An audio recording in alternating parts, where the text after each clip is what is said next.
Good morning, everybody. Welcome to the channel. This is United vs. Everybody. I am your host, Sean. If you're here for the first time, super thrilled to have you. Love seeing the community grow. Um, Pretty chill today. We are going to chat a little bit about some news going on. Obviously, we've got a little bit of transfer news, a little bit of United news, but obviously, we have a match tomorrow as well. Now, you remember we said yesterday maybe we wouldn't do a preview because we've done like three previews of Leicester matches already this season, so it was almost a case of how many different ways can I say the same things. But there was enough news, so we thought might as well tack it on. So we can do that. We're gonna jump into that today. Hope everyone is having a good Saturday morning. It's pretty rainy here, but it's kind of muggy out. But spring is on its way, I guess. That is the way it is. But like the video if you haven't yet done so. Please subscribe to the channel if you are new and you are here for the first time. We'd love to get you involved. We love getting the community growing. So, and then if you want to check the memberships too, you can learn how you can get more involved. You can have a say in the topics we discuss, the scouting reports we do. You can even find a way to jump in virtually to join me for previews, reactions, and just general chat. So a lot of videos coming up the next few weeks during the international break. We're hopefully doing some videos with Dylan while we do our regular semi-regular chilling with Dylan segment. So be sure to come back for that. And we'd love to have you guys get involved in those videos as well. But not only does the memberships and super chats and whatnot help, if that's how you want to contribute, that like it helps the channel grow, helps me explore new ways to help the channel grow on my end. Maybe like potential merchandise and other things that we could also do. Maybe merch that helps us look more and more like a team in the UVE community. Hint, hint. So like the video, subscribe to the channel if you are new. Let's get stuck in with a little news to start things off. Also, you will see a poll in the chat as well if you guys want to get involved in some of the stuff we're discussing, because we are starting right off the bat with that little Giovanni Quenda news. So obviously we talked a little bit this week about Giovanni Quenda, obviously Sporting wide player. You call him a wingback, you can call him a winger, whatever you want to call him. Plays on the wide right for Sporting, 17 years old. Played under Ruben Amorim. Ruben Amorim loves him. We've been linked to him. We supposedly wanted him. It was confirmed this week at least confirmed in the sense of David Ornstein and Fabrizio Romano can confirm that he will be joining Chelsea. Not joining right away, not even joining this summer. He's basically joining, and they will basically loan him back to Sporting for a year. He won't actually join them, according to the reports, until summer 2026. 7-year deal plus 1 year, 40 to 45 million euros, I think, was the price. So Fabrizio Romano, though, has recently added a bit more context to this deal, specifically regarding United's end in terms of our pursuit regarding Quenda. So he says that United did try to sign Quenda in January, but our budget, because of FFP PSR, was only about 35 million euros, as Fabrizio Romano would say. I love his accent. It's great. He says that we had tried to approach Sporting, but we were told that the fee that we could offer was not enough, and United wanted him in January right away, or we would have put up with the summer, but we wanted him. It sounds like maybe sticking around at Sporting for a year was a plan. I'm sure that wanting him soon was a big deal. I'm sure Sporting don't want to lose Amorim in November and one of their better starting players in January as well. It doesn't, even if you do get a chunk of change, it doesn't really help. I mean, Sporting have also been struggling, so I think that weakening their squad in mid-season, that they're struggling, losing Amorim is probably not ideal for them. But again, the 35 million is a budget is a bit interesting. Now, obviously, that wouldn't necessarily mean that we would pay 35 million. Obviously, you guys know with amortization that would get split down. It was probably going to be something like, I don't know, like 15, 20 million up front, and then maybe like 5 million or 6, 7 million per annum for the next couple of years of that contract. But still, we didn't have a lot of room to work with. We saw, we weren't able to get the Matthias Tell deal done. Spurs paid like 10, 11 million up front, 60 million option to buy. They're paying his wages. Like that's a ridiculous loan deal, in my opinion. Again, like I've said before, if that were something United have done, we'd be slated for it week in, week out, all over every media outlet. So we just, again, can't really do it. It is what it is.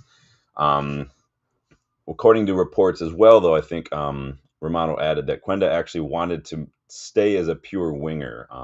So obviously in Ruben Amorim's system, every position has a little bit of more demand. You got to pitch in on and off the ball. It requires a lot of work ethic, a lot of stamina, a lot of mentality. The wingers in Amorim's system have to get up and down the pitch the whole game. Like we've seen Dallo, Ahmad do a lot. The pivot players, they've got to contribute on and off the ball. The 10s have to be wingers, 10s, and even a little bit 8s at times.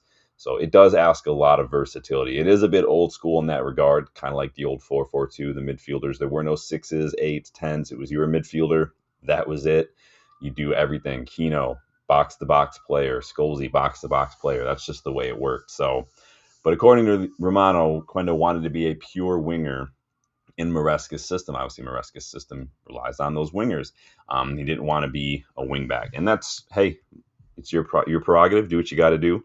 But what was cool is what, I guess not cool, but was interesting. So Romano threw out the priority positions that United are looking to strengthen in the summer, listing specifically that we are targeting a striker, a number 10, a center midfielder, and a center back this summer. So obviously we do need to replace Lissandro Martinez. Maybe we don't with Aiden Heaven. We talked about that yesterday, but I would like to see us get someone on that left-hand side, because I don't know if Heaven's quite ready to be the starter week in, week out. Yoro's still young, might not be back till next month. And Maguire injured, 30, Lindelof leaving, Evans leaving, so that leaves us a little light in that department. Now, I did that video a while back. The link is in the description for some replacements that I'd like us to look at for Licha. All of those players are left-sided. All those are good on the ball, and all those players have an excellent mentality and work rate. So go check out that video when you get a second. But what do you guys think of that? The striker, attacking midfielder, center midfielder, and center back, reportedly the positions that we're looking to strengthen. We'll see how that goes. Maybe those would be the positions that we highlight in a summer transfer target video. Maybe not this next international break. Maybe some other time we'll do that. Because you guys know we do that. We do look ahead and maybe try to plan out that summer. I usually give my options, but I'd like to hear yours too. But maybe that's something we could do. Let me know what you think. Danny, big up, man. Hope you're doing well on a Saturday morning, man. Hope it's a lot nicer. And it's warm here, but it's been raining since this morning, so it is what it is. But yeah, Giovanni Quenda, Chelsea. What are you guys feeling about that? I put a poll up. Let me see what you guys say. So 75% of you are not mad that Quenda is going to Chelsea. Why? Why are you fine with that? I've told you my reasons yesterday. We've got a lot of young players in the academy that can do that job, whether you're looking at someone like Scanlon, Bendito Montado, who had a goal yesterday, Kamasan, who's had an excellent season. He's been such a peak right back. We still got like Oganai can do a job too if we need him to, like all these players. I mean, Kamasan is older than Giovanni Quenda. Now, again, the biggest difference for me is that Quenda is playing first team football. But if it's just going to be a 17-year-old, and if we're not actively selling Dallo, then or Ahmad's going to be back, I think that if we're going to go with a 17-year-old who's not going to be like starting 11 player week in, week out, I think Kamasan can be just as good. Danny says, we have Montado, Kamasan, Quenda too expensive. Yeah, I think, again, we've said it many times with PSR, with funds and everything, and with the amount of a rebuild we're going to have to do, and with the deadwood, we have to be prioritization when it comes to recruitment is going to be key. You're going to have to really look at what are the important positions that we need to strengthen now, and then what positions can we maybe wait until the summer or maybe January or something. We can't just go out like do a Mason Mount on a position that we maybe didn't really need and just blow 50, 60 million on a player like that. You can almost argue the same with Andre Onana. I'll to my dying day will argue that we should have held on to Matty Kovar. And if we were going to let go of De Gea, we should have kept Kovar. He had an excellent loan spell in the Czech league. He did great with Leverkusen last season. Obviously, they went on that tear. They're struggling a bit this season, but Kovar, that's why I don't want to see us to make the same mistake with Vitek. Vitek's having an excellent loan spell. It looks like he's probably going to be leaving in the summer, similar to Kovar, but it is what it is. But Danny says Montato is basically the exact profile. Yeah, so yeah, exactly. We've talked about that many times. We've done a couple watch-alongs for the youngsters. The youngsters played yesterday as well, had a big win over West Brom. I think we are fine. Now, there are some youngsters that I do think we should look at because I do think they are good enough. Someone like a Nippon, someone like a Mastan Tuono, some of these center backs we've been looking at. I think that those are the kind of youngsters where you're like, if they're available, we should definitely be in the mix for him. And Tato's or Mastantuono's release clause keeps going higher. Their asking price keeps going higher, and so he's doing pretty well. But I don't mind the young. We've talked about the young players. I don't mind the young players. I like us to look young players, but we can't only have that as well. But Danny says we'll do the same mistake with VTech, stupid clowns. Well, it's different people now, so we'll see if and it could be a case of VTech's maybe already made up his mind. It was like when people blame Ollie, for instance, for like Herrera leaving. Like Herrera left for free, and people come in and blame Ollie by association just because Ollie was here. But Ollie came in mid-season, Christmas time or whatever. Herrera was already entering. He was already halfway through the final year of his contract. You could already talk into clubs. Like it was that decision was already made. It just is what it is.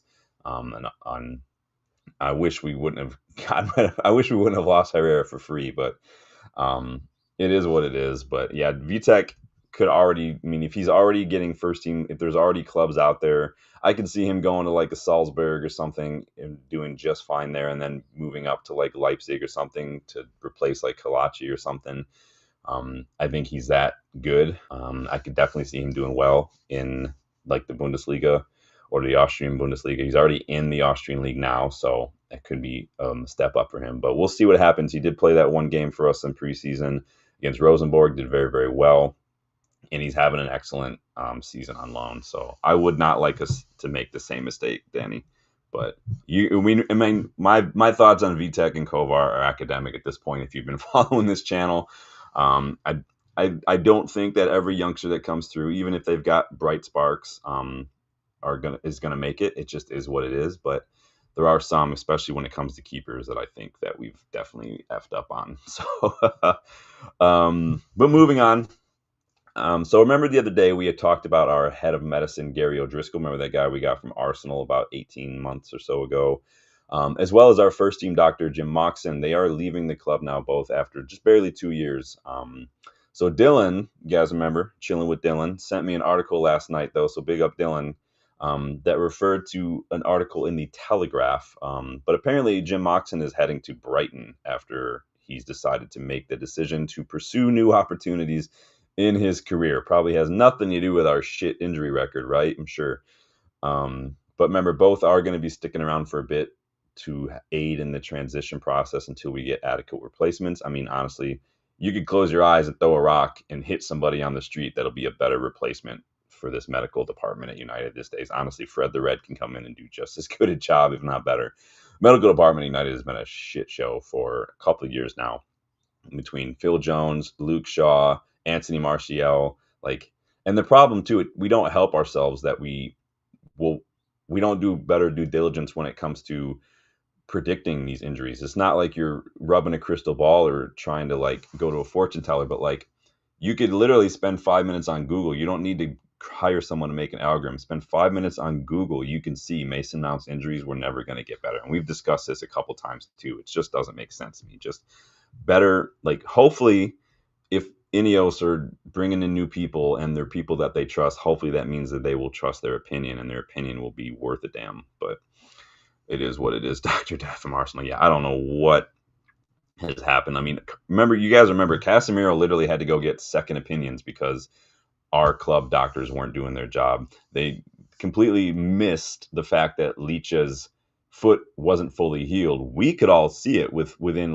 20 minutes of him playing early last season. Oh no, this guy's something's still not right here. And sure enough, we found out that there was still more to be done on his foot. And and we knew that he was going to get a couple of issues coming back after being gone for so long. Obviously, you can't do anything about the Suchek, the Supal, injury on him. That's or the ACL stuff. I mean, that's just going to happen every now and then. But the foot, it's a shit show, man. But anyway, speaking of departures, though, Fabrizio Romano also let slip that we could have lost Bruno last summer. Now, Bruno himself made a comment recently, he had some offers in the summer, but the club said he was part of the plans for this rebuild, and he decided to stick around. But Fabrizio said not only was there an unnamed Saudi club interested in Bruno, but PSG had also earmarked Bruno as an alternative to João Neves should they have not been able to get João Neves. Now, we wouldn't have gotten as much for Bruno from PSG as we might have gotten from the Saudi clubs. And we could still get a lot of money from the Saudi clubs, honestly. And again, like I said the other day, even after his hat trick, even after I've said like he's been arguably the best midfielder in the league since he signed for us, he's been our best player, bar none, post Fergie, and that's including the 6 years after Fergie before he got here. He's just been one of the. But that being said, if a Saudi club came back in and offered big money for him, it's hard to turn that down because that money represents a really strong opportunity to rebuild. And you're not going to be able to replicate Bruno what he brings 100%, but you can get a couple good players for that and start really building and get a head start on this rebuild rather than have to wait. And you might lose him for free if you don't act now. I said the same thing about Pogba after the 2018 World Cup. It was already clear that he was maybe not super happy here. And I'm not blaming him. It is what it is. But again, he was at the peak of his value after that 2018 World Cup when France won. And if we could have made money, we could have gotten 125 minimum for Pogba that summer easily had we pushed maybe a little harder from like Real Madrid or something. But what are you going to do? I mean, maybe I should go work for United to probably get us some more money. But in any case, so Sir Jim, obviously we spent a lot of time this past week talking about Sir Jim's interview with Gary Neville. We talked a little bit about some of the things he had to say to the BBC and whatnot. So he also sat down with the Times for another interview. He didn't say much that hasn't already been said, but it was interesting to hear some of his thoughts on things like Nice or things like just how the French league works. So he compared kind of what it's been like to own Nice to owning United. While there isn't much money when it comes to owning a football club, you're really not, unless you're the Glazers and you just never put any money in and you just constantly take money out.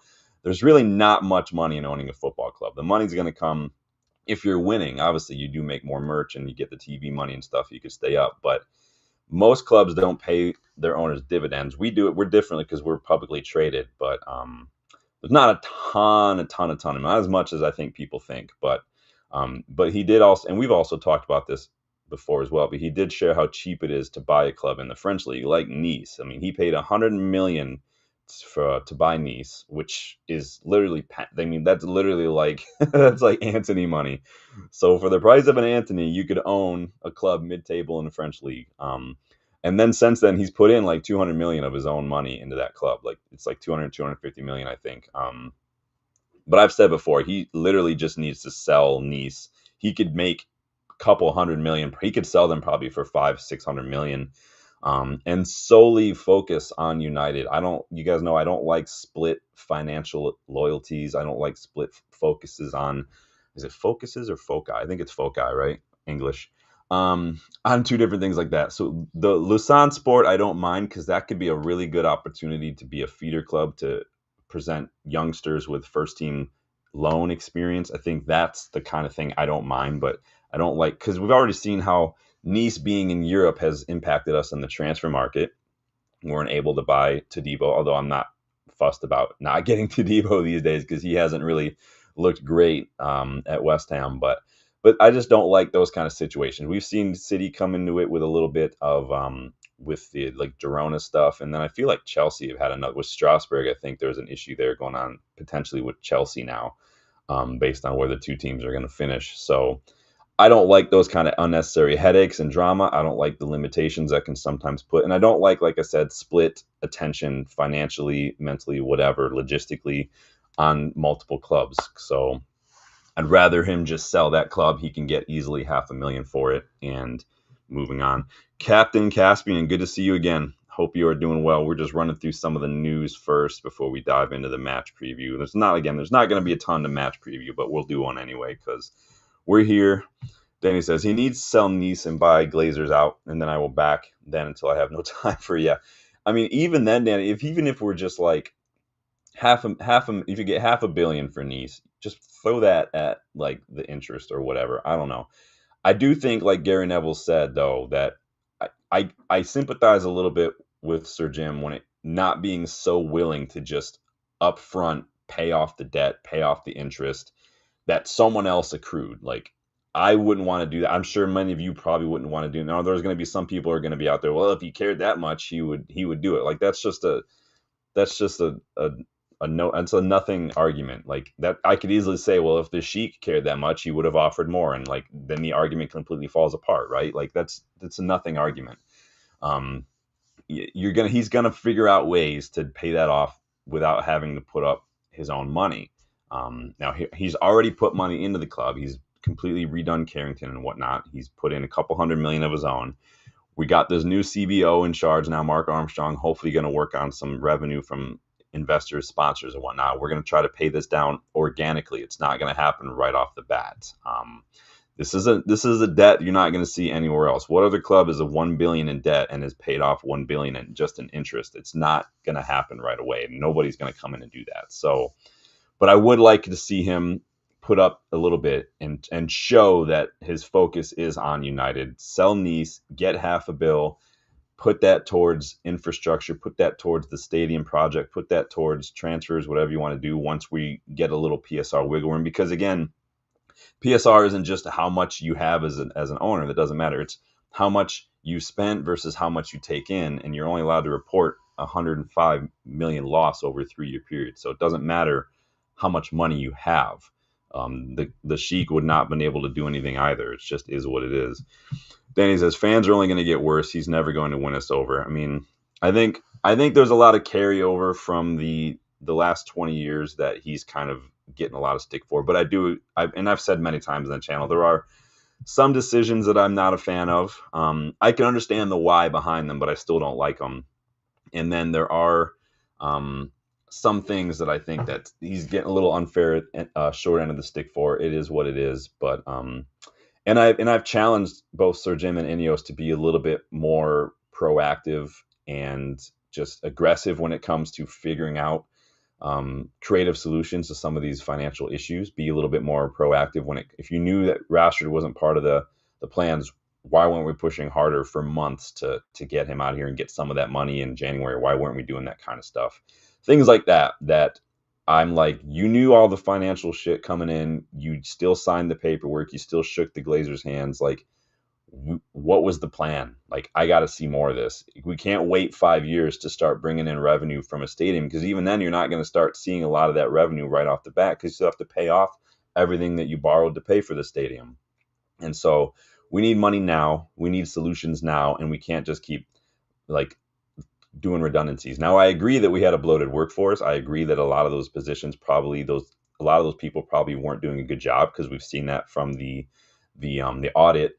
And I don't think we needed to pay $175,000 a year to a body language expert. I think that's completely ridiculous. I don't care about the free lunches as much. And I've said many times, you're always going to look like the bad guy when you take away something like that, but it just is what it is. But Danny says he should have never gotten to bed with him. They would have been forced to full sail eventually. And that brings me back to what I was saying, like about Gary Neville. I totally agree with Gary Neville when he challenged Sir Jim, like, why haven't you pushed the Glazers more to put in their own money? Why haven't you said, like, can you guys help out? You put us in this mess. Why aren't you, like, can you just open your wallets for a second? Now, I like that Gary Neville said that. Not for 1 second was I expecting Sir Jim to have a response, because he's limited in what he can say. But he has kind of spoken. He did come up with some criticism a little bit in that interview. If you remember, there was a little bit of hint of it when he talked about the Glazers kind of giving their management team a little bit too much rope and not being as involved as they probably should have been. But he doubled down on that in this interview. But finishing up with the Nice stuff, he says it was, if I were a Nice fan, I'd be a little upset by this. But Sir Jim admitted that he doesn't like watching Nice play because the quality in the French league just isn't there, and doesn't excite him. It's not good quality football. And we all know that. It's a farmers league. I mean, PSG are expected to win every single year. It just is what it is. There were a couple years where like Lille did it a couple years back. I think like Monaco, like 10 years ago under, who was his name? Jardim or something had won, but that was about it.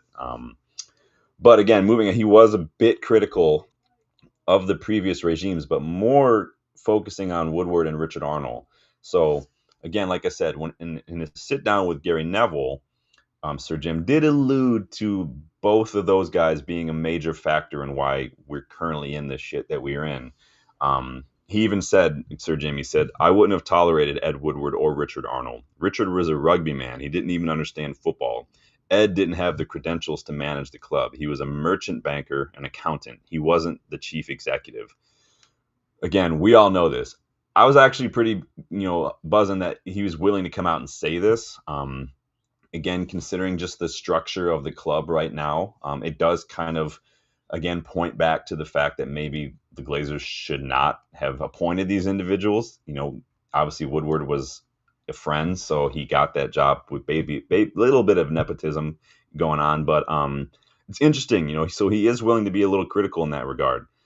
He continued, he says, the way I look at it is that you had two management teams at United for the past 12 years who did a poor job because the owners weren't like, say, Steve Parish at Crystal Palace, Daniel Levy at Spurs. They weren't really into the details. Again, the Glazers weren't getting involved, getting where it's negligent, and we know it's negligent. He says about Steve Parish, about Daniel Levy, Sir Jim said, those two know what's going on. They're there every day, and the management at their clubs are on a short leash. The management of United have been given a huge amount of rope. The owners just manage the club and left the football side alone, and they've made a lot of very poor decisions over 12 years. Stupid things. They made a complete cock-up of it. Shocking, really. They couldn't see where they were headed. The first management group, they thought they understood and wanted to get involved in buying footballers, but they didn't have the knowledge to buy footballers, So they went into the marketplace, spraying money around, and it was just random, wasn't it? It's like that to me it's pretty bold to basically just criticize the hands-off approach, the negligence that the Glazers have had, and they've just given guys like Woodward and Richard Arnold like carte blanche with the finances regarding transfer fees, player identification, manager recruitment, wages, all of that, and all of that has just been the complete worst I've ever seen at any club at any level. And I have I'm like how fans can't listen to Sir Jim saying this and actually get behind him a little bit just by like him saying what we're all saying. Like you got to give the guy a little bit of props there again. Danny B says, I agree on most of the cuts. Yeah, I don't mind the cuts. It sucks. I wish it didn't have to happen. But again, the reason that these cuts are having to be made is because of the management at United. The workforce has doubled in the last 12 years. It's just not sustainable. It's just not necessary. Rob, good morning, Rob. Good to see you. Says Jim has no filter. I don't have a problem with it, man. This this isn't me sitting here like painting the Sir Jim on my chest and standing in the stands. But you have to give him props when he's coming out. And I give Gary Neville props for criticizing the Glazers. We have to give Sir Jim props for doing this. Again, we've all said it. We all know this stuff. To have the owner come out and say it multiple different ways in a couple different interviews in the recent week, I mean, the fans have got to be like, all right, like, good on you, Sir Jim. Like, we still have questions. We're still skeptical. We still don't like that the Glazers are here. We wish you were a billionaire multi-bajillion millionaire who could have just bought the club and said fuck off. But maybe he gets a little bit of flowers for that. Because it's not the first time he's mentioned the lack of involvement from the Glazers. And he even doubled down on this. He said, the Glazers, they've retreated into the shadows a bit now, so I'm getting all the bloody stick. We bought in, and I haven't seen them since. It's, thank you, Jim. You're doing a really good job. The guy's he's basically just trying to take the spotlight that's on him right now, and he's trying to grab the Glazers, Woodward, Richard Arnold by the scruff of the neck and pull them in a little bit and say, no, you got to face the music a little bit too, because this isn't just on me. I'm having to clean up the mess. This is the guy who comes in the day after a party and everyone's left, including the host of the party. Now he's got to clean up. This is what is going on right now. Rob says Nice fans will be livid. Nice fans have been livid for a minute, but I don't know what you expect in the French league when you're competing with the likes of PSG. It's very difficult. I mean, Nice haven't done horribly in the last couple of years. I forget where they are right now. I want to say they're somewhere between 5th and 8th. I don't remember, but they've lost a couple players. They've had a lot of turnaround. Aaron Ramsey was there for a bit. I feel like Schmeichel was there for a bit. Obviously, they lost to Debo. They have a nice left back that I like there. But other than that, I can't think of a whole lot of players at Nice off the top of my head. Lille are stacked. Lille have a really good side. So Lille are, they're a side that you're going to be competing with. It's turning into a little bit of like La Liga now. You've got like PSG, Lille, and then like everybody else. But yeah, it was Sir Jim is not shying away from his criticism. Obviously, again, there are limits to what he can say about the Glazers, about the ownership. There are limits to any sort of absolutes he can throw out there and what sort of information he can reveal in terms of the direction of the club, the plans, the finances, because the club is publicly traded. And then again, that was because of the Glazers. They put us on the New York City, their New York Stock Exchange. They put us in that situation. And so we're the only club that does that. So it is what it is. Danny says, "Damn, Italy scored the first try, Rob." Oh no, what is that, a rugby thing? So moving on a little bit. Big up the under 21s. They had a big 5-0 or 5-1 victory over West Brom yesterday. Jack Fletcher got a brace. Scanlon, Biancheri, and Montato all grabbed a goal apiece as well. Jack's brother Tyler assisted both of his goals yesterday. Now, it was not on MUTV, which is more's the pity because I would have really liked to have watched that. But the women's team were on streaming. They were on ESPN, so I did watch them play Liverpool, which they lost 3-1, unfortunately. And honestly, the women, they did not look great. Yes, they didn't play very well. Riviere Jade looked really good she's such a good right back, Jade.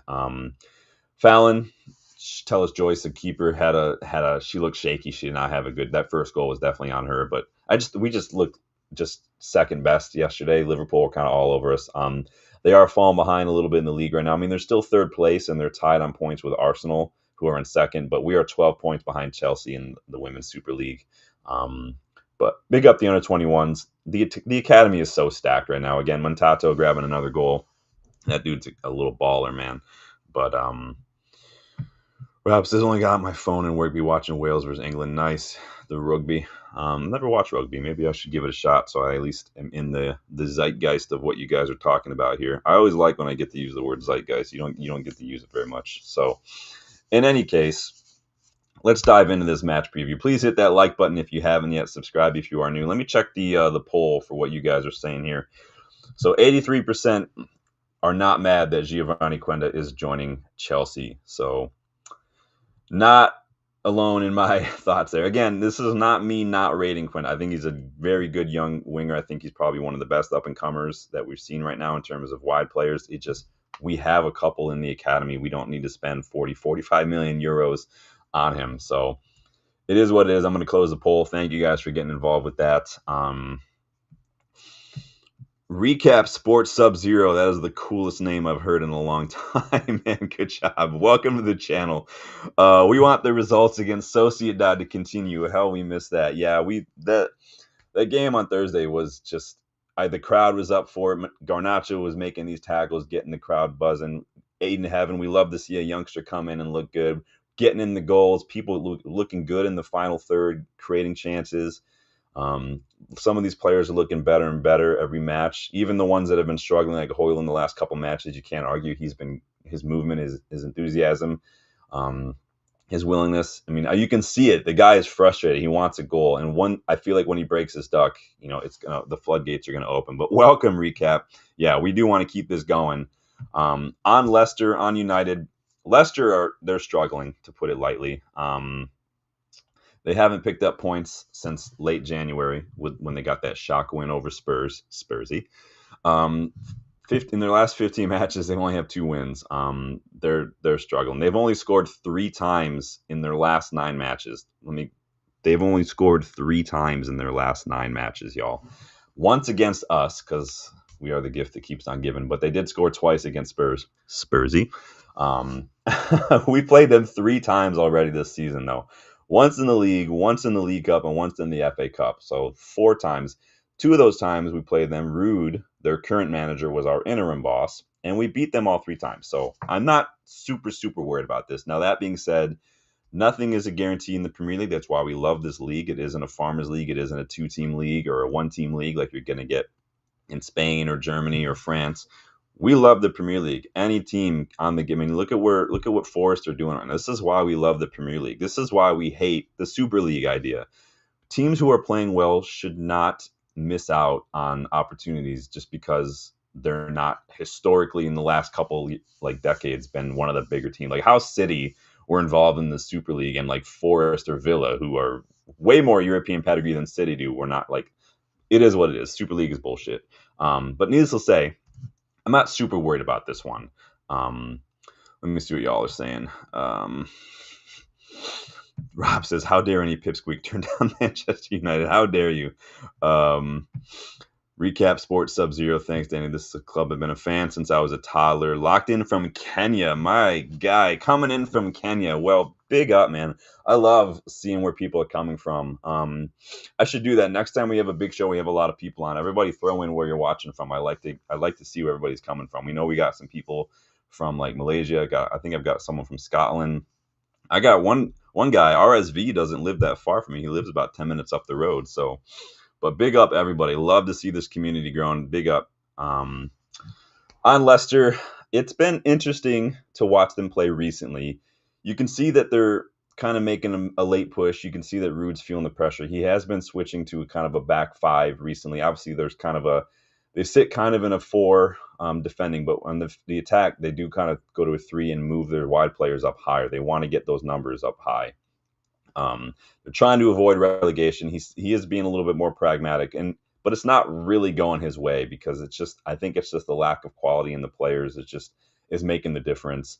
I mean, it's all well and good to try to make yourself difficult to score against, but again, one goal in their last 5 shows that it's just not going their way. It's hard. And you feel bad, right? We love Ruud. He's a legend. We love what he did when he was our interim, when he was a coach. But again, the writing's on the wall there, I feel like. They're just not doing enough to put the ball in the back of the net. They're the worst in the league right now for XG. They've registered fewer shots and fewer shots on target than any other side, and they've conceded the second most goals. They're just struggling. There is a team, though, that is worse than us at winning second balls because we never win any second balls, and that is Leicester. They are the worst when it comes to winning those second balls. So again, that's a lack of awareness. It's a lack of fight. It's a lack of that mentality, that willingness to kind of go the extra mile to win those individual battles on the pitch. We see it from us all the time. But again, that lack of awareness to win those second balls, that's how we grabbed a goal against them last time out. I mean, we put a ball in the box. They won the header, but nobody won the second ball in a dangerous area. We got a couple passes in, and then we grabbed a goal. I think Xerxes got on the end of it from a deflection or something. But again, those individual physical battles, the awareness, the alertness, the mentality is just not there. And it's something that we can exploit. We have to be alert to that as well, because we've struggled with that too.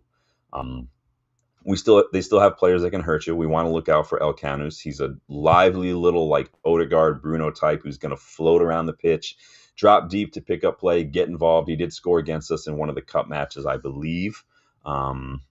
So got to watch out for him. Obviously, Ndidi is an old veteran. He is physical. He can cause some problems. We've got, I think Fatawu is injured. I think Edson Edouard is injured as well. I can't remember off the top of my head. But Leicester also will press our defense a little bit. They will drop their strikers back a little deep, and they will press us when we try to build out into that first phase. So we got to be careful with that. Move the ball, move it well. Watch out for them moving it wide and trying to get the ball forward from that way. What gives me more optimism, increased optimism, I would say, is the shift I've seen from us in recent weeks regarding mentality, regarding fight. Not only have our players been getting the crowd up for it, something we haven't seen a lot of early this season. Obviously, there wasn't a whole lot to get hyped for, but after a crunching tackle, after a good, like, they're getting people like up for it, man. And I love to see that. Garnacho's getting people hyped up. DeLitt in one of the cup matches, I think it was Fulham, was getting people like, that's what we need to see. But they're also fighting for each other, like we saw against Ipswich when that Delap Ugarte situation. They were not having it. Maguire was fighting that fight the whole match against Delap, and he had him on toast. I love it.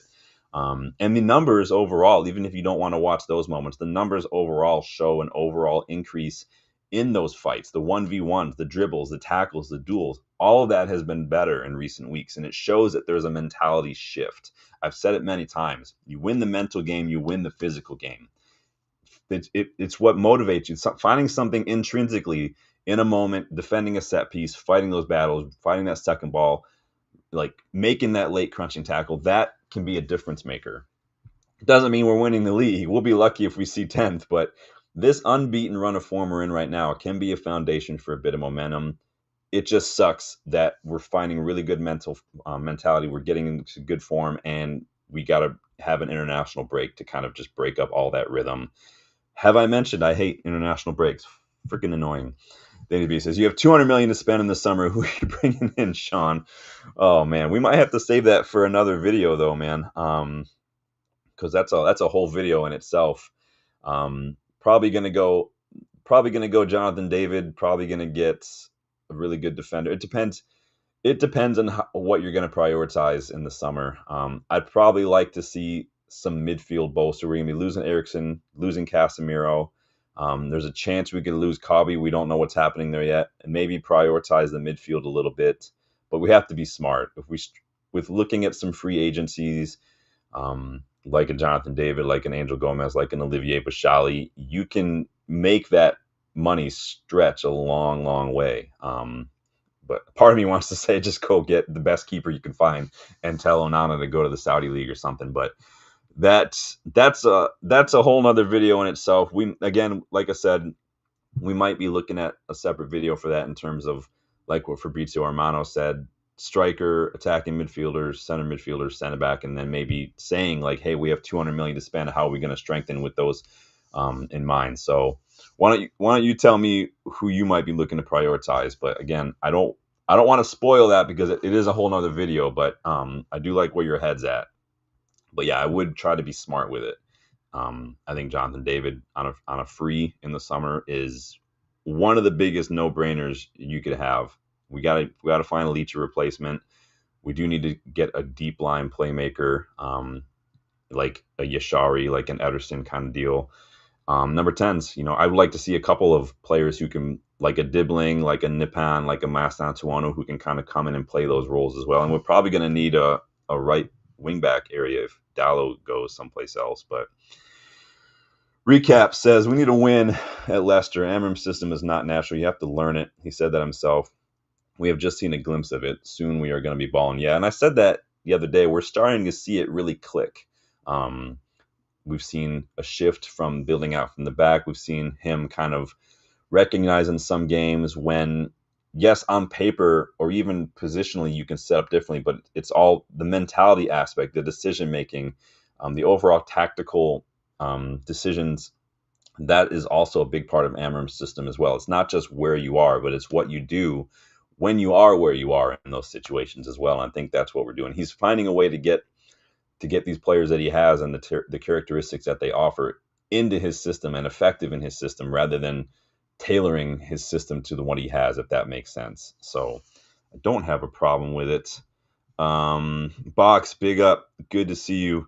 Welcome back, man. Hope you're having a good Saturday. Danny says 2 attacking midfielders, 2 central midfielders, striker, center back, right wing back. A striker we need at least. Yeah, we need a goal scorer for sure, whether that's a striker or whether that's like a Cunha who's behind the striker. We need someone who can find the back of the net.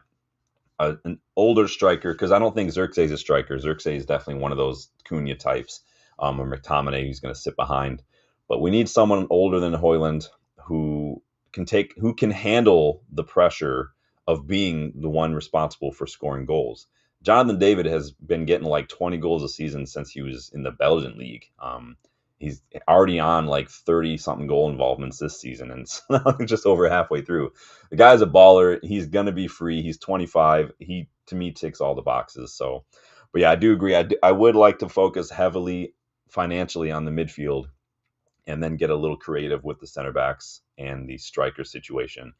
And then right wing back, I still go back and forth. It just depends on how you prioritize that. If you're saying like, if we're sell Dallo, we have to get a good right wing back, someone like a Frimpong, someone like a Luis Enrique at Marseille, someone maybe like Roger Fernandez is still young too. Like Thiago Santos, injuries, but I like him a lot. But that's the kind of thing. It just depends on a lot of what we're going to be doing with the players we have and who we might prioritize getting money for, and then what positions we're prioritizing. I do think the wing backs are key to Ruben Amorim's system. but I also think that we're really going to need center midfielders right now as well. So it's difficult.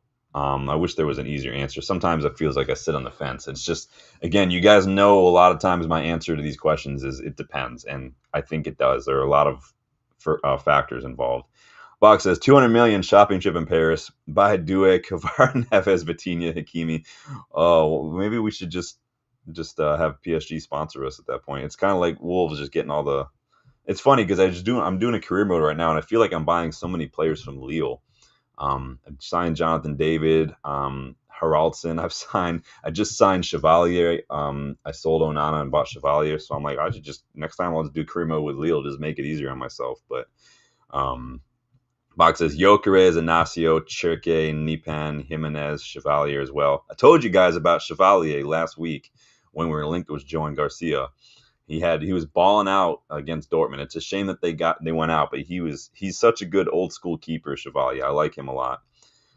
Recap says Bruno has to win player of the season. What a cap we have, magnificent. He's our best player. He's like I said yesterday after his hat trick. Roy Keane needs to just apologize on the next episode of the overlap like he did to James Madison for the like.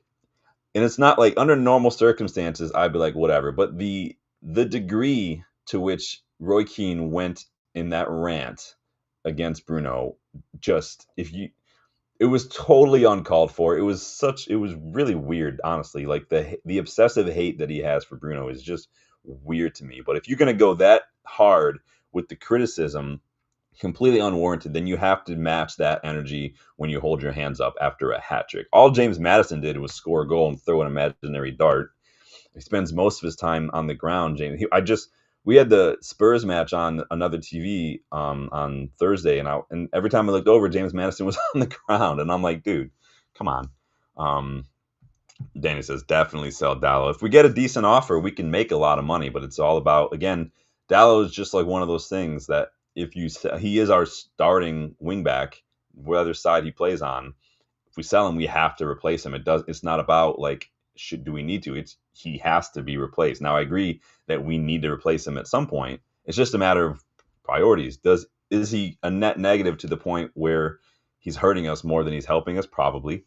Are there big clubs we saw yesterday that maybe Real Madrid, Bayern Munich have been linked? Although I thought Real Madrid were getting Trent, so it is what it is. But we can make money on Dallo, and if we can make money, then we need to look at that. So, but again, you have to replace him. So you can get Jeremy Frimpong for the same price as a Giovanni Quenda, and that dude is probably one of the best wingbacks in the world, or at least he was. I haven't watched enough of Leverkusen this season.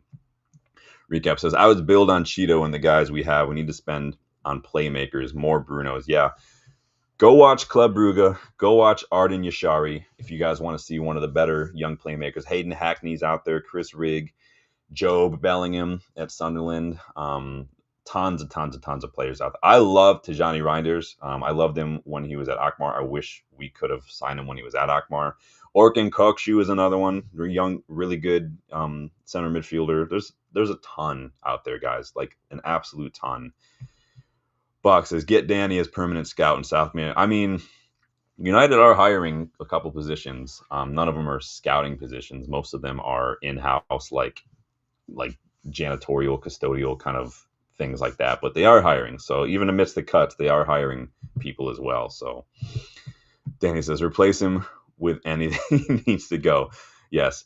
If we do sell Dallo, promote Kamasen, promote Montato, but we do need to go get someone else if we do that. So Box says, I'd like to offload Malacia and Shaw ideally before Dallo, but the interest money for Dallo is much more likely than to. Well, I think PSV do have an option to buy.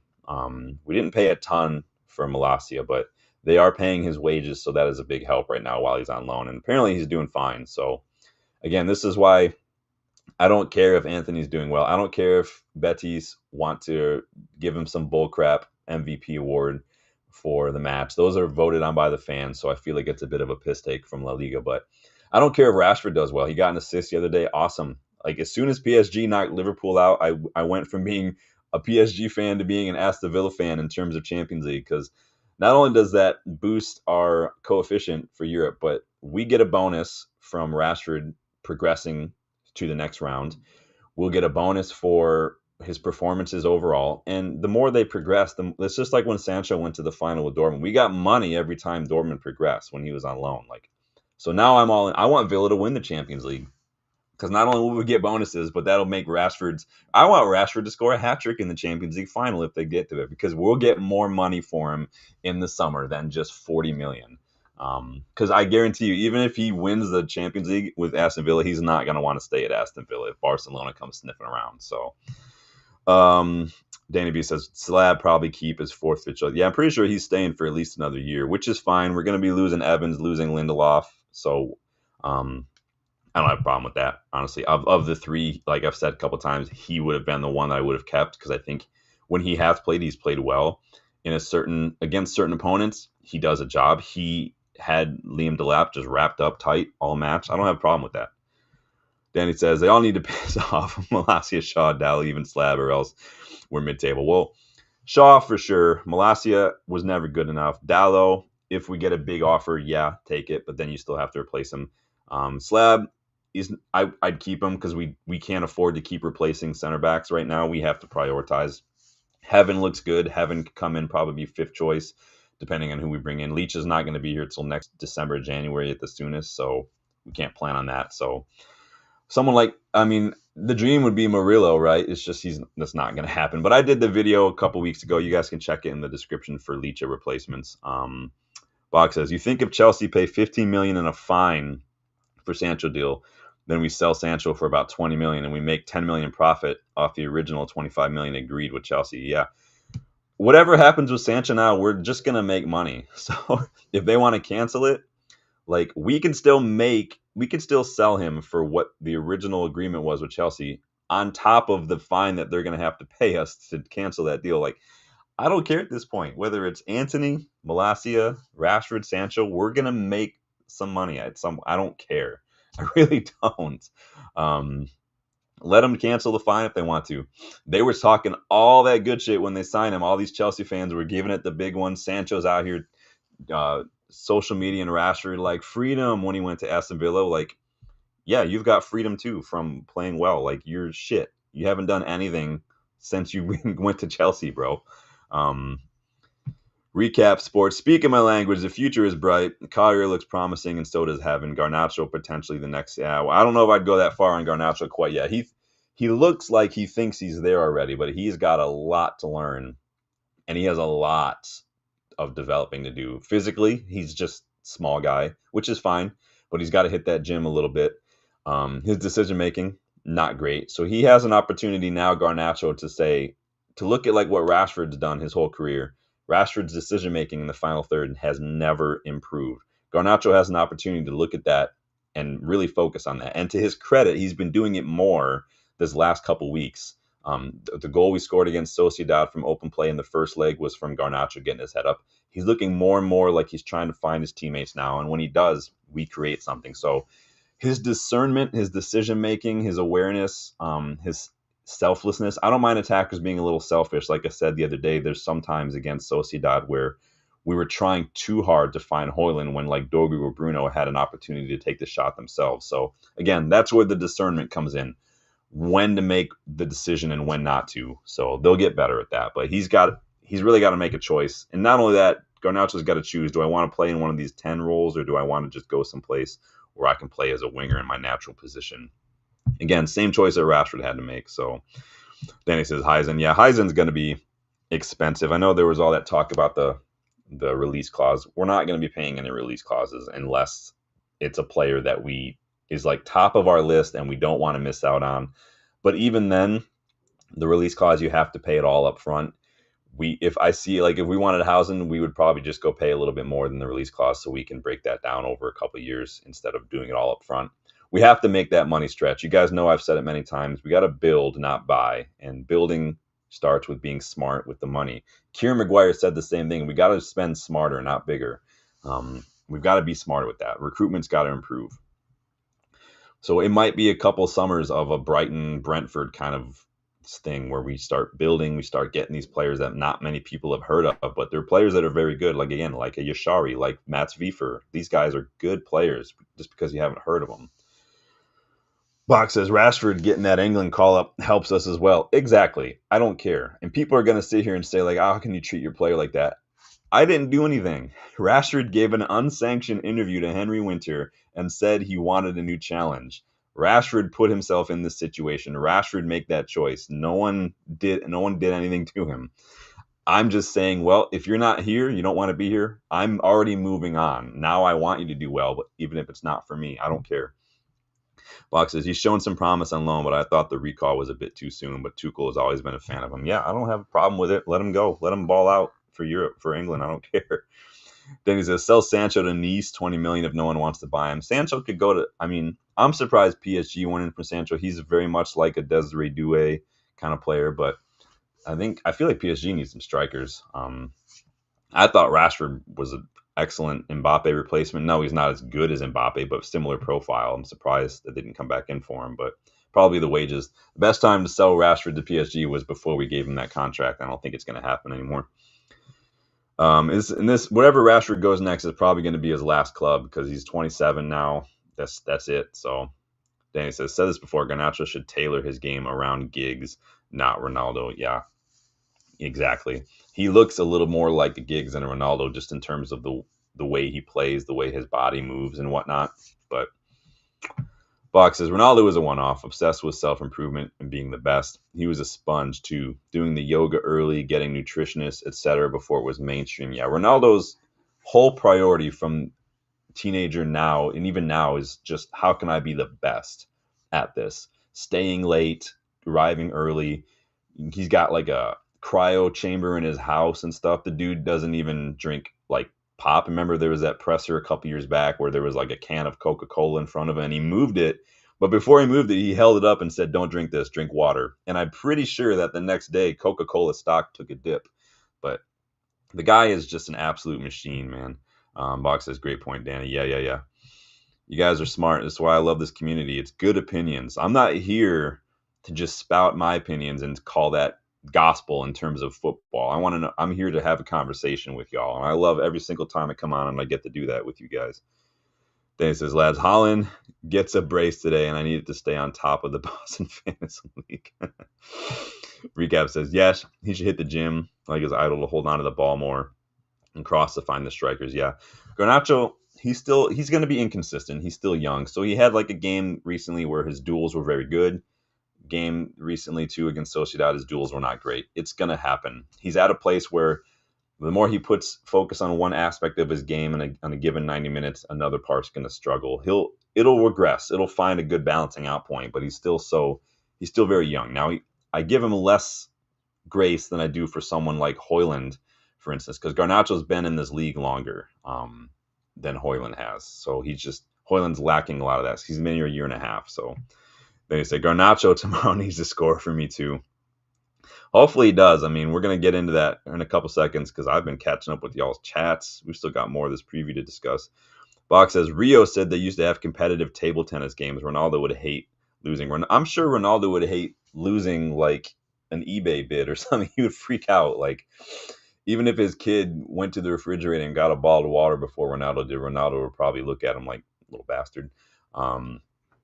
But yeah, and that's what I mean about mentality. Like, you have to, like, we have one or two players in our squad who have that kind of mentality just all the time, no matter what. You fighting for every single situation on the pitch. That is life or death to you, whether it's you're defending a corner, whether it's winning a 50-50, whether it's getting to a loose ball first. You have to look at that as the most important thing on the pitch in that moment. And we don't have players that do that enough. We have a couple. That's it. You need your Ronaldos, your Keanes, your Sergio Ramos. You need those kind of players in the dressing room, on the pitch. Licha does that. Bruno does that. Ugarte's been doing that. De Ligt's been doing that. Like, we need those kind of players. It's more about mentality. It doesn't necessarily mean you need to buy 26, 27-year-olds because you can have mentality at a young age and still be a leader. Look, De Ligt had it when he was a teenager at Ajax. He has that mentality. Box says, one day we'll click, surely in front of goal. Højlund, Zirkzee, Garnacho. Yeah, we do need some help. I would like someone to come in, and it's not even just like I need someone better. I need someone who can handle the weight of that responsibility. Because Højlund, you remember, Højlund was 20 when we brought him from Atalanta. He wasn't supposed to be our sole striker. What other side has a 20-year-old carrying the brunt of their goal responsibilities? That's just ridiculous. He wasn't supposed to be first name in starting 11 at Atalanta. He got thrust into that situation because of injuries, and then he just did well. And he's still young. He's only been playing first team football for a couple of years, and he's only played one style of football, and that's just this Jamie Vardy kick and rush. I'm gonna just use my speed, and we didn't play him like that for the bulk of the middle of this season, and we expected him just to learn how to completely change his game on the fly. And so I could go on a rant about Højlund, but it is what it is. But he'll get there. But it's right now for Højlund, it's all confidence, it's all mental. He's getting a little too worked up. Buck says we had quite a few attempts versus Arsenal. Yeah, we've had like our most shots ever in all season against Arsenal. Not Arsenal, sorry, Sociedad. Yeah, we looked really good against Sociedad. Danny said Xerxes is showing it a bit now too. Yeah, Xerxes definitely coming into his own because we found the role that we needed him for. We tried to force him into this striker role, and he's just not that. He is, like I said, he is a McTominay who is made out of silk. The guy I showed you guys that clip yesterday after the match of that touch, that Cruyff, that like first touch Cruyff turn to bring a ball down from a high angle to keep it in bounds and create an opportunity. He's done that many times. I told you his favorite spice to cook with is nutmeg. The dude is just megging fools left and right. I have no problem with Xerxes. He's not a striker. So once we shift our expectation from you need to score goals, to you need to help progress the ball, you need to create opportunities, then things start to get a little different. We shift our expectation a bit to a little bit more realistic. Recap says Joshua also showed us a bit of what we signed him for. Good to see that he can be a very good playmaker. Yeah, he's a good ball progressor for sure. He has the ability to just hold on to that ball, move it 10, 15 yards up the pitch. I wish he would start to learn to use his physicality a little bit more because he is big, but he doesn't win a ton of ground duels and whatnot. And so I'd like to see him use his size a little bit more than he does. But for someone who's as big as he is, he's so good on the ball, man. Danny says Xerxes showing some heart, grit, and fight. And how about some resilience to come back from getting booed off the pitch? You could see the emotion in his face when he was booed off that pitch. What was that, last month or so? To come back and respond in the best way possible and just perform. I mean, this is why I don't go too heavily in on what the majority of the fan base does after a match or after a good or bad performance. Yes, we're all one fan community, but we have to admit that fans, especially United fans, are a bit knee-jerk. We are a bit fickle. We do go too quickly with opinions a lot of times. We're not patient. And we saw that with Xerxes. And I think that Xerxes is an example of why you should be a little more patient with every player, because people were writing him off, and then he came back, and now people are saying he has a job to play. He has a role. People need to think about that when they look at Højlund, for instance. People did the same thing with De Ligt. They did the same thing with Licha earlier this season when he struggled, and he came back and he was one of our best players for several months. People need to just chill. Form is temporary. And that's people need to remember that. Danny says, I think once he adapts, there could be no stopping him next year. Xerxes has a job to play in this team for sure. And I just don't think it's as a striker. So he could probably fill in there if we need him to on a given day. But I think that if you play him, you start him on paper as a striker, but play him more as a false nine, it's going to be totally different. Danny says, it took Cunha 12 to 18 months to settle into the Prem. Yeah, I mean, that it has to do with it. And I think, didn't Wolves sack a manager too in between that as well? So that plays a role too. There's so many factors that are involved with a player's individual performance. We've talked before how there is a correlation between manager turnover and the hindrance that puts on an individual player performance. I think that is a big contributing factor to maybe why Rashford hasn't really shown a ton of individual improvement and why he continues to make the same mistakes, because we've had 6 managers since he's really come into the picture. I'm not saying that lets him off the hook, but I'm saying these are our factors and there are statistical correlations between those things. Box says, took Mateta 3 years until Glasner came in to show hot form. Yeah, and this is why, again, you guys will never hear me just say oh, I want this player. I have to filter everything through the system that we play, because it doesn't make sense to sign someone like a poaching striker, like a big poaching striker, when don't play that way. It doesn't make sense to sign just a straight up fullback when we don't play with fullbacks. Like, it just doesn't. So you want to get someone like a DeMarco, like a Teo Hernandez, like a Frimpong. Yeah, they fit perfectly in this system, but some players just don't. So it has to filter through that. It can't just be this player is good, so they are therefore good. And then you have to look at who you have in the team.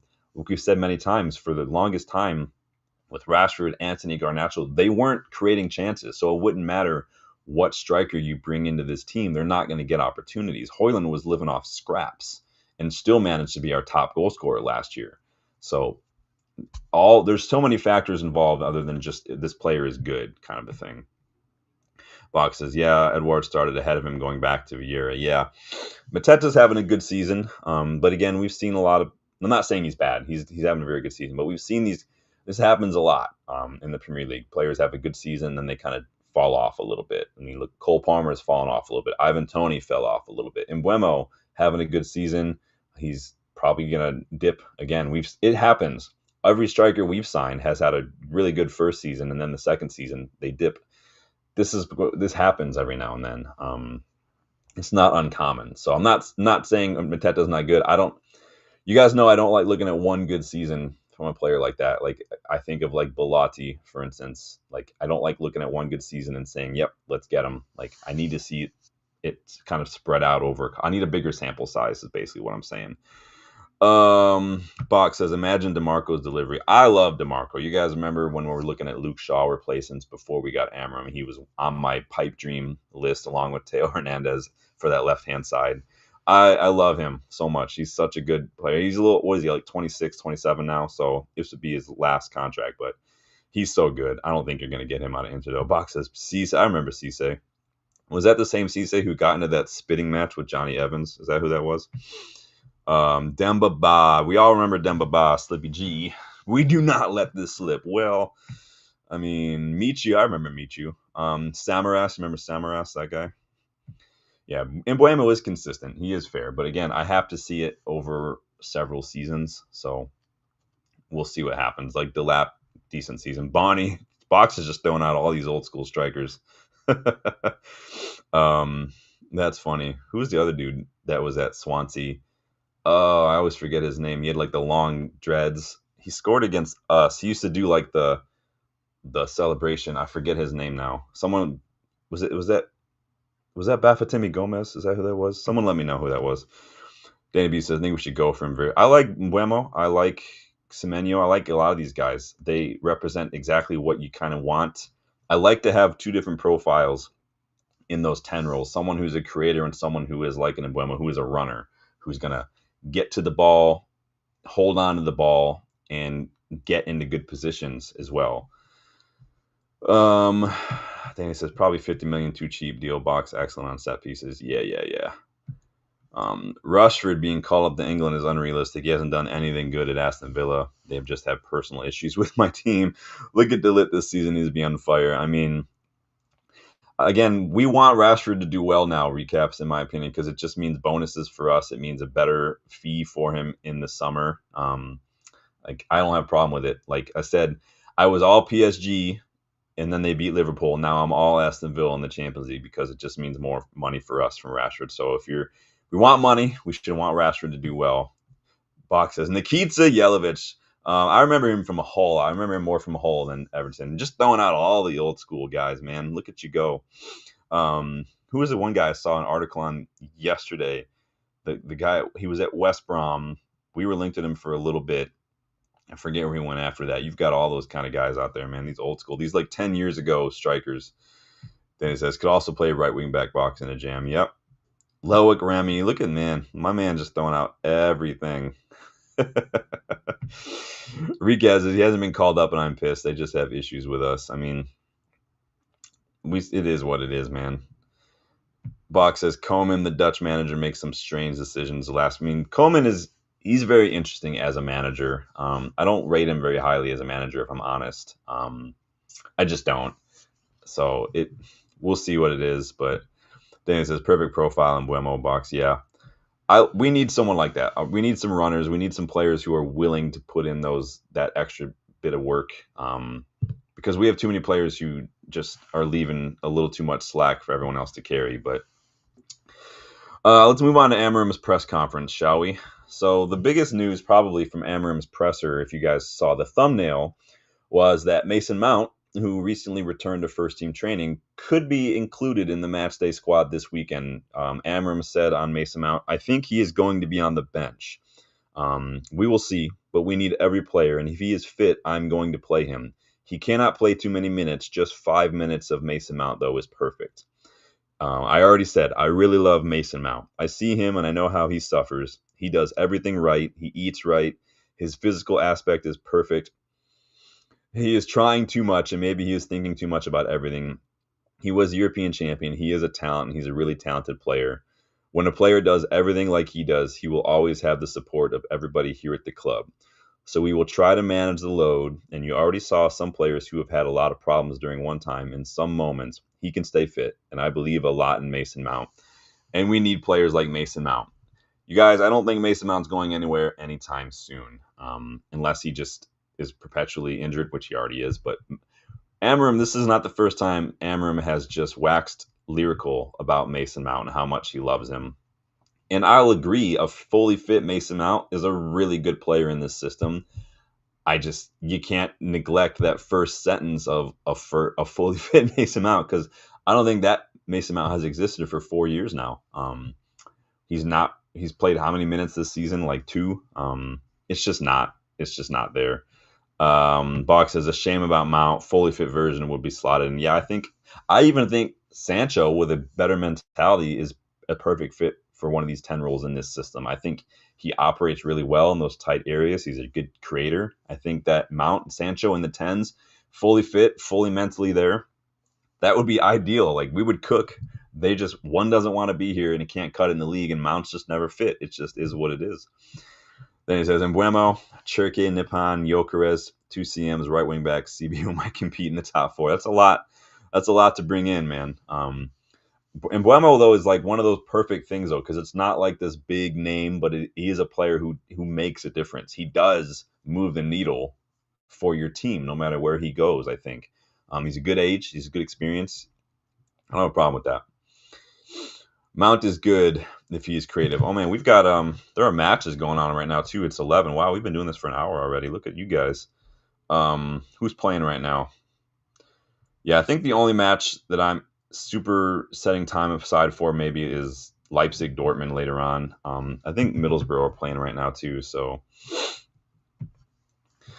obviously Amorim is a big fan of Mason Mount. This is not the first time he's praised him in the press conference. I think that what Mount brings when he's fit is exactly what Amorim wants from a player in that role.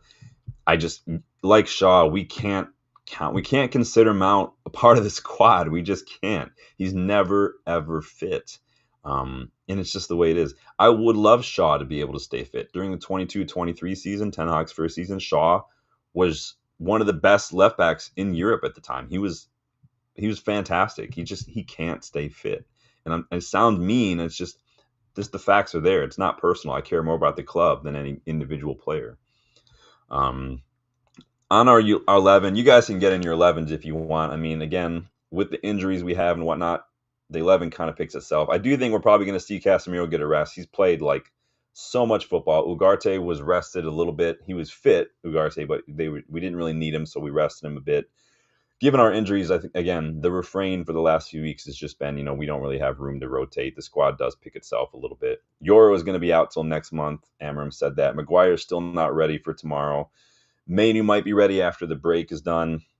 Ugarte, Lindelof probably going to feature in this one, because they're fresh and they're fit. Dorgu still suspended, so no Dorgu. So probably going to see a little bit of Mazraoui on the right, Dallo on the left, or vice versa. You could flop those two. Probably going to see a Lindelof, De Ligt, Heaven probably going to get a start, because it's just all we have to work with right now.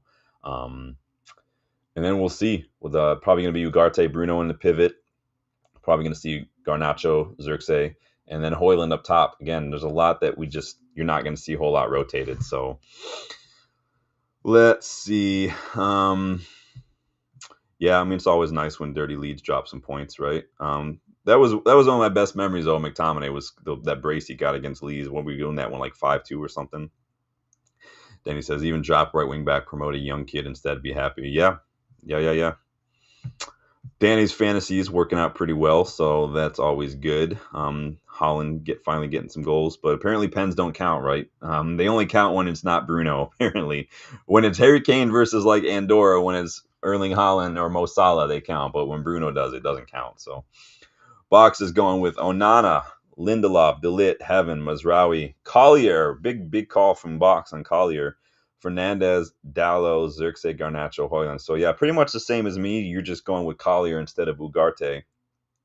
So we rest in Ugarte. I mean, Ugarte is going to have the next couple weeks off. I don't know. I didn't see who's going on full international duty. So if anyone, maybe that plays a role. But Sancho recap says about Sancho in tight spots. We have Xerxes already. We don't want that Sancho mentality again. We have to focus and fix our game, not player issues. Yeah, no, I don't want Sancho back. I'm just saying, kind of like Mount, all things being equal, as in Sancho's case, mentality and attitude, he would be a great fit. He just, it's just that it is what it is. We got to take the situation as it is, not the way we want it to be, right? Box says, bring on Ugarte and Obi. Yeah, I mean, Ugarte could definitely come on and kind of just short things up. If we're up by a couple going into like the last 20 minutes or so, bring him on, let him get the rest off, and let him kind of just keep things locked up. Don't have a problem with that. But you guys know I always like to start strong and get up by a couple goals than rather have to bring on your better players and try to chase a game. I'd rather always start strong personally. Box says, if we're clear of Leicester, I'd like to see some debuts off the bench. Amos, Fletcher, Morehouse. Yeah, it'd be interesting to see who plays tomorrow because both Fletchers played yesterday. So I don't know if they're going to be jumper. But I mean, Morehouse, Fredrickson were in the squad recently. Scanlon was in the squad recently. Scanlon just played, though, too. So we'll see. Kone could be. I mean, Kone just played again, though. Kone's been playing full 90s for a couple weeks now. So we've got some youngsters we could do with that. Box says same as Box lineup, right? Yeah, you guys know I love Collier. This dude, the kid is so good. His awareness, his footballing IQ, his reading of the game for his age is just impeccable, like impeccable. Such a breath of fresh air whenever he comes on too. If we do beat Leicester tomorrow, it'll be the fourth time we've beaten a team 4 times in one season. I think we've done it against Forest recently. There are a couple other ones off the top of my head. I can't remember now, like Sheffield, I think, a while ago. But I quite like the sound of that. Beating Leicester 4 times in one season is pretty cool. It would also jump us to the dizzying heights of 13th place in the league. We could still stay in 14th by the end of the weekend, depending on how other results go. But it would put us up to 13th for at least 24 hours. It is bittersweet, though, if we put another nail in Ruud van Nistelrooy's coffin as manager, because we love Ruud. He's a legend of the club, but legend or not, Ruud, you're in our way, pal. So you're gonna have to lie down, or we're gonna put you down, pal. It's just the way it is. I do expect Bruno to probably be heavily involved. He's one of the few who's just getting on it right now. He's in a really good run of form, so that he's going to be in for it. Don't sleep on Garnacho or Hoyland maybe coming up with a goal. Both of them have looked much better in recent weeks. And I think that he's got to get over that mental hump, Hoyland. And Garnacho is really doing a better job of finding his teammates. So I like that. Maybe the planets, the stars will finally align tomorrow, and these guys will break duck, and we'll just go on a tear. Score early, force Leicester to open up a little bit to try to chase the game on their end. I think that just plays right in our hands. Let me know your score predictions. I'm going 3-1 United. You guys let me know your predictions, what you think it's going to look like. Recap says Collier is lit. Collier is so good, man. Danny says Collier is fire, dude. Yeah, he's so good. I love having him as an option. Because he's definitely right now one of those ones I do think who could start like in a pinch if we needed him to, even though he's just coming from the academy recently. And he's 21. People forget how old he is. He's 21. He should be starting or should be playing more regularly.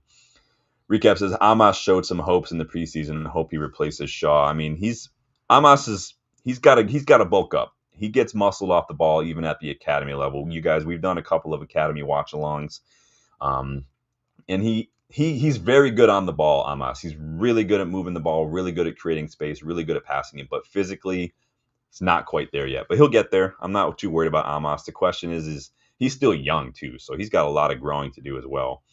Danny's going with a Garnacho brace, dude. If Garnacho gets a brace tomorrow, man, it's going to get crazy. Limbs. Let us know where you guys are watching the game tomorrow. Does anybody go anywhere to watch the game? Anybody have friends over? Anybody do anything fun? Box says, I saw Rich had a Leicester fan on last night. They don't seem fans of Van Nistelrooy. Well, most fans aren't going to be super thrilled when they're not winning matches, and Ruud's just not winning matches. Now, I picked Ruud when Leicester sacked Steve Cooper. I picked him as a possibility to take over because I do think they have players. But then if you sack a manager midseason, there's more going wrong than just the manager necessarily. So Ruud's he's still a young manager. He's only had like the PSV Eindhoven job for like a season, and he did very well. So he's got learning to do too. So I think Leicester fans are going to have to be patient. They were probably going down anyway, so it's not like it's Ruud's fault. But like Box says, Poison Chalice taking over one of them 3 promoted teams. The gap looks too big from champions. Yeah, I didn't, because Southampton sacked their manager as well. To be fair to Ipswich, they're still sticking with Kieran McKenna, but you have to kind of stick with him until he gets a big offer to leave because he's gotten you like back-to-back promotions. Danny's going 4-1. Big up, man. I like the enthusiasm. Danny, you were not so enthusiastic about the Sociedad match, though. But I'm going 3-1. Danny's going 4-1. Rob Taft says 3-0 United. Collier to start. Big up, Rob. I love the enthusiasm. Hoping Everton versus West Ham is a draw. Need to leave those two behind. Yeah, preferably we like both of them to lose, right? Can we just call it a loss for both? We do need to start putting some distance between us. We need to get as close to 10th as we can now. There was last month, there was a point where we were like 9% chance to break into the top half of the table. I'd love us to get up to 10th if we can, but we just have to keep hoping to put. We have to take points. We have to take points off the sides that we should be beating. Anybody below us in the table, we have to beat. We just can't drop points against these sides. It just is what it is. But those are the sides we struggle against. We can get up for the big games, but these sides that are below us, the sides that are just more physical, they may not have the technical skill that we have on paper, but they're just more physical and they're up for it fight-wise. Those are the sides we struggle against. So Box is hoping for a big win. I'm hoping for a big win too. I do think it'll be 3-1 United. Get your thoughts in on the comments after the video. If you weren't able to join us for the live, please like the video. That's going to be it for me. Subscribe to the channel if you are new. Recaps, good to have a new face in the community, man. Love seeing the community grow. We are on the road to 3K, so get everyone involved. Check the memberships if you want to learn how to get even more involved. I've got some things that I'm working on for the channel as well to maybe offer you guys as well if it's something you guys want to get involved in. And then look out over the next couple of weeks for some fun videos to get you guys involved as well. Dylan will hopefully be joining me. We'll be going through post-Fergie managers. We'll be ranking those. Hopefully we can go through some post-Fergie signings and we can kind of list our top 5 since Fergie has retired. So get involved in that. Recap says 3-1 realistic. Yeah, that's what I'm going with. I'm a little hyped up. Box says a Stupinian equalizer for Brighton. Stupinian almost made my list for Shaw replacements, but I think when I was making that video, he was in the middle of a long-term injury, so I was still questionable. You guys know I'm gun shy when it comes to injuries now, but with Shaw being the way he is. But big up everybody, big up yourselves. Enjoy the rest of your Saturday. I'm gonna go run to the grocery store real quick, and I'll be back to watch some Leipzig Dortmund later on. Thank you guys for joining me. Recaps, good to see a new face, man. Thanks for checking out the channel, man. Share the video, and let people know if you want to be see the channel grow. Recaps, one more says, and what I'm certain was that we are going to be cooking soon. We are going to be cooking soon, and I love that, man. That's the comment of the stream right there. Big up, Recaps. Starting hard with the new channel, with the new face, man. Getting the optimism, bringing the energy, bringing the smoke. I love it, man. We are going to be cooking soon. We got to get rid of some of these players. We got to get some good players in. It's the mentality that's got to shift. So big up, Recap. Good to see you, man. Take it easy, guys. I will see you guys on the next one, hopefully talking about 3 points going into international break. So until then, enjoy your Saturday. I'll see you guys later.